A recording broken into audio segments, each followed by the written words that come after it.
Welcome to the EHJ Today at the Cardiology Update 2017 in Davos. My name is Christian Matter. I'm Professor of Cardiology at University Hospital in Zurich, and I'm focusing on atherosclerosis and acute coronary syndrome research. And I feel very honored and pleased to have my guest today, Perry Elliott, who is Professor of Cardiology at University College in London, St. Bartholomew's Hospital, and he's an expert on inherited cardiomyopathies. Perry, I'm excited to talk to you about the clinical spectrum of hypertrophic cardiomyopathy. You made major contribution to the field. You headed the guidelines, the past guidelines 2014, if I recall correctly, about hypertrophic cardiomyopathy. What were the big achievements at those guidelines in between, and the years in between? Okay, thank you.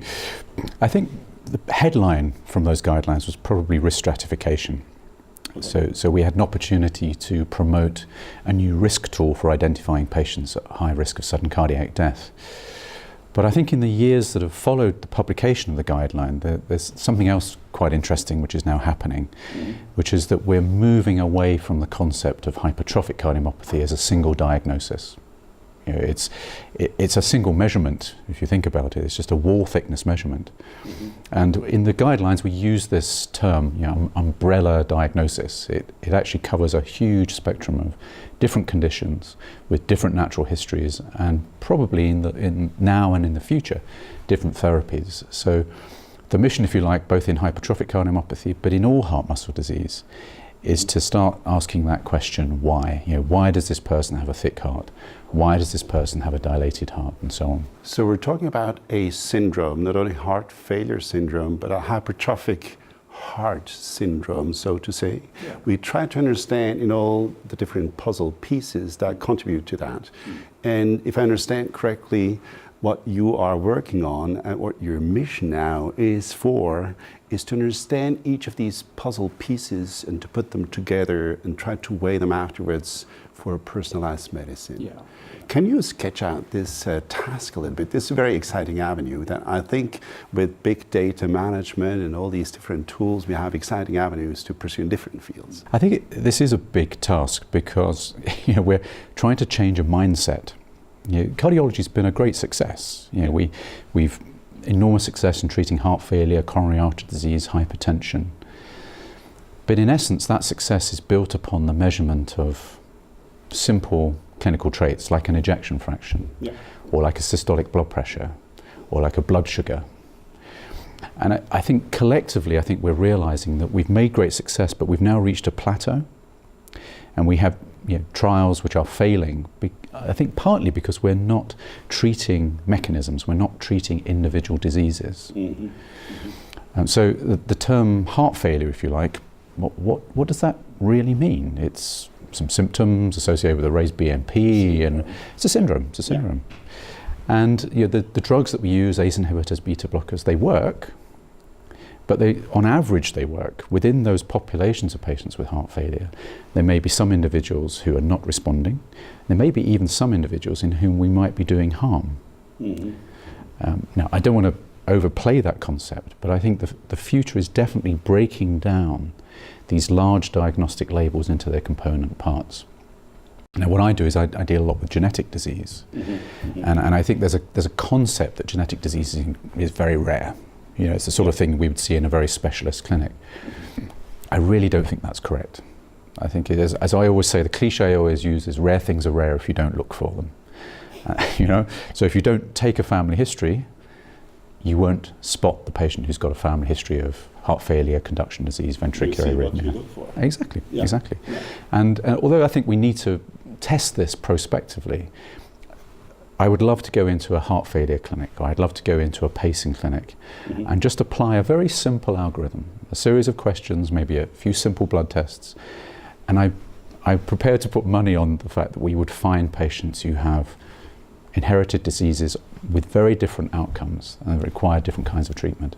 That's really exciting. I think you're in an outstanding position as the former chairman of the ESC guidelines, as a top referral center in Europe, if not worldwide, to then collect genetic material, to sample blood, to get EKGs, imaging tools, etc., and put them all together and integrate them with modern IT tools, big data analysis and validation. What is your perspective in terms of how you want to implement this big task, and what the timelines you expect? I think the first thing I would say is that we don't want to make it too complicated, at least not initially. So I think there are some simple things that can be done. That word you used, integration, is the key thing. It's the history, it's the old-fashioned electrocardiogram, it's looking at imaging, echo, MRI. In a standardized fashion, but bringing all that information together. And it's iterative, so you do one test and you say, okay, what does that mean with the knowledge I've already acquired about this patient? But I think the real challenge is that in order for us as cardiologists to do this well, we almost need to change the way in which we train cardiologists. Because we're now entering the molecular era. Genetic testing is here now. And actually, in some respects, cardiology is ahead of the game, ahead of other specialties. The concept of ion channel disease or cardiomyopathy genetics is already there. But I think most cardiologists still feel a little uncomfortable with the concept of genetics, how they do a genetic test, when they do a genetic test, how do they interpret those results. So if the mission is successful, I think part of that mission is also about education and training, to prepare cardiologists for the impact that personalized medicine is going to have on everyday practice. So that evidently needs a big effort to standardize diagnostic tools, follow-ups, to raise public awareness for these programs, to probably not overwhelm people, the public, by opening the box, their genes, to science. This may be a little bit of an issue too. What do you think about that? I think it's potentially an issue, but certainly in my own practice, if you follow a standardized approach to counseling, you share the decision making with the patient and their family. And some families, some individuals, they don't want to know about their genetic basis of their disease. Others really want to. The family dynamic may be such that it's a good thing or a bad thing, but in practice it's not a huge issue. As long as you take it in a stepwise process, you're sensitive to the needs and the concerns of individuals and families. So I don't think that's really the problem, but it does require a bit of training. Cardiologists need to understand what the counselling process is and what its aims actually are. We probably also have to understand that there are genes that are supporting, that are a risk, but other genes that are protective even. Absolutely. And some people who have a gene that is maybe causative in one patient is not causative in another patient. So it's probably super complex, not only genetics, but epigenetics, environment, etc. Yeah, no, I think that's a really important point. I think the concept that it's one gene, one disease, it's true, but as you say, when we look at families, we see enormously variable expression of the same gene.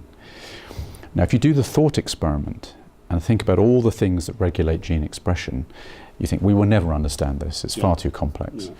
But actually, I think in some circumstances, it's actually much simpler than that. It may be co-inheritance of one or two polymorphisms which determine the expression. We already see that in long QT syndrome.